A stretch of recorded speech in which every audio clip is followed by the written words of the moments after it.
Hello good morning my dear students, I am Rajveer Singh Rathore, your English trainer. आप सभी का स्वागत है हमारे चैनल इंग्लिश ब्लास्टर में।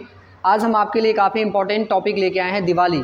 क्योंकि आप सभी को पता है कि आज दिवाली है, इसलिए एडवांस में आप सभी को हैप्पी दिवाली। दिवाली तो रात को मनेगी, इसलिए हम आपके लिए काफ़ी इंपॉर्टेंट टॉपिक लेके आए हैं कि हम दिवाली मनाते क्यों हैं बेटा, दिवाली होता क्या है। तो दिवाली को हम क्या बोलते हैं बेटा, या तो दिवाली या इसका एक और नाम है दीपावली।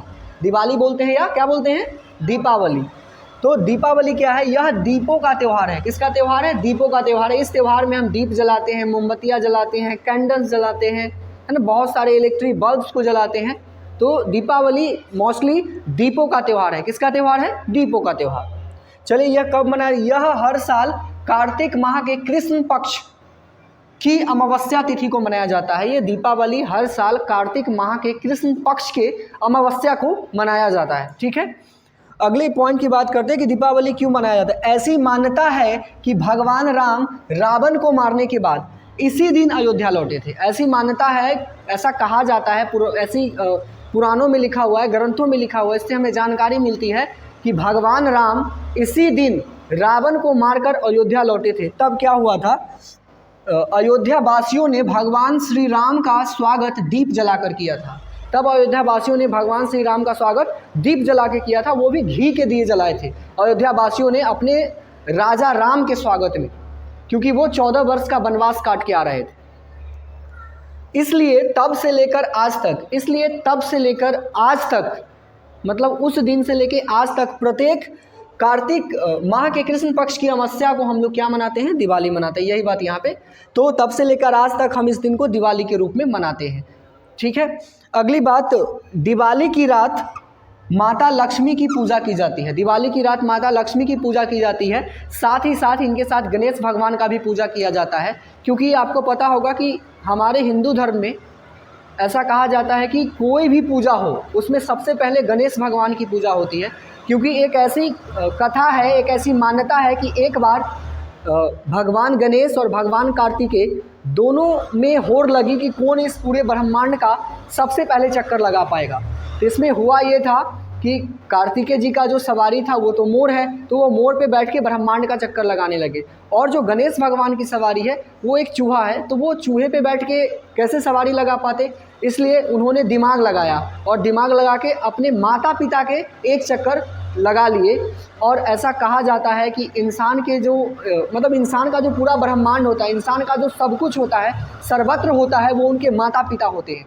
इसलिए उन्होंने अपने माता पिता का चक्कर लगाया। और इस भगवान के जब कार्तिकेय चक्कर लगा के पूरे विश्व का भ्रमण करके आए माता पिता के पास, तो कार्तिकेय ने कहा, कार्तिकेय भगवान ने कि मैं जीत गया। लेकिन फिर भी शंकर भगवान बोले नहीं, इंसान का जो पूरा ब्रह्मांड होता है, पूरी दुनिया होती है, वो उसके माता पिता होते हैं। और गणेश ने सबसे पहले मेरा चक्कर लगाया है, इसलिए गणेश ही सर्वश्रेष्ठ है। और इसलिए गणेश भगवान को बुद्धि का देवता भी कहते हैं, है ना। बुद्धि, सरस्वती माता को तो विद्या की देवी कहते ही हैं, उसी प्रकार से भगवान गणेश को भी बुद्धि का देवता कहा जाता है, क्योंकि वो बहुत बुद्धिजीवी थे।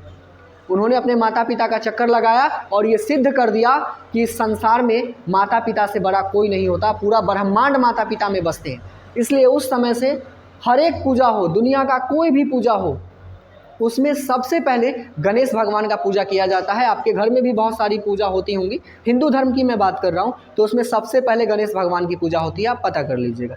और इस रात हम क्या करते हैं बेटा, दिवाली की रात हम माता लक्ष्मी की पूजा करते हैं। और साथ ही साथ गणेश भगवान का भी पूजा होता है, क्योंकि पता है बिना गणेश भगवान के पूजा के कोई पूजा हो ही नहीं सकता। किसी भी पूजा में, है कि नहीं, किसी भी पूजा में क्या करते हैं हम, सबसे पहले गणेश भगवान का पूजा होता है, क्योंकि इनके बिना नहीं हो सकता। क्योंकि ऐसी मान्यता है, शंकर भगवान ने, भोलेनाथ ने इनको वरदान दिया था कि विश्व में, हिंदू धर्म में कहीं भी कोई पूजा होगी तो सबसे पहले आपकी पूजा की जाएगी। इसलिए हम हमेशा भगवान गणेश का कोई भी पूजा हो उसमें सबसे पहले गणेश भगवान का पूजा होता है, उसके बाद ही जो पूजा होता है उसको आरंभ किया जाता है।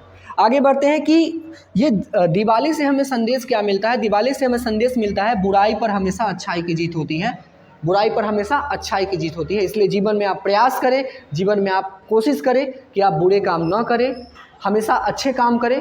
एक्चुअली गलती होती है, क्योंकि काम करने वालों से ही गलती होती है, निकम्मों से कोई गलती नहीं होती है। इसलिए कोशिश करें कि कम से कम गलती करें, है ना। और प्रत्येक गलती से सीखने का प्रयास करें, है ना। प्रत्येक गलती से इंसान सीखता है, क्योंकि जो गलतियों से सीखता है वही आगे बढ़ता है और जो गलतियों से नहीं सीखता है वो आगे नहीं बढ़ता है। तो फाइनली इस दिवाली से हम क्या संदेश मिलता है कि अच्छाई पर हमेशा बुराई की जीत होती है। इसलिए कोशिश करें कि हमेशा अच्छे काम करें और जीवन में आगे बढ़ें।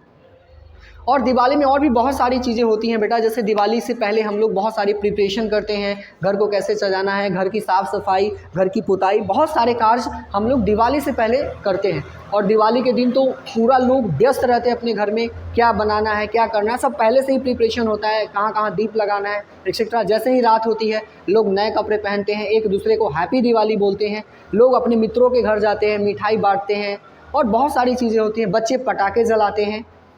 तो ये सारी चीज़ें एक्टिविटीज़ होती हैं और ये त्यौहार काफ़ी धूमधाम से पूरे इंडिया में लगभग मनाया जाता है। तो आपका भी ये त्यौहार बहुत अच्छा हो, आप इस त्यौहार को अच्छे से मनाएं। बच्चे कोशिश करें कि पटाखे वगैरह हाथ में ना जलाएं और इस त्यौहार को एकदम खुशीपूर्वक हर्षोल्लास के साथ मनाएं। इसी के साथ आज का ये टॉपिक समाप्त होता है। आज के लिए इतना ही। जय हिंद, जय भारत।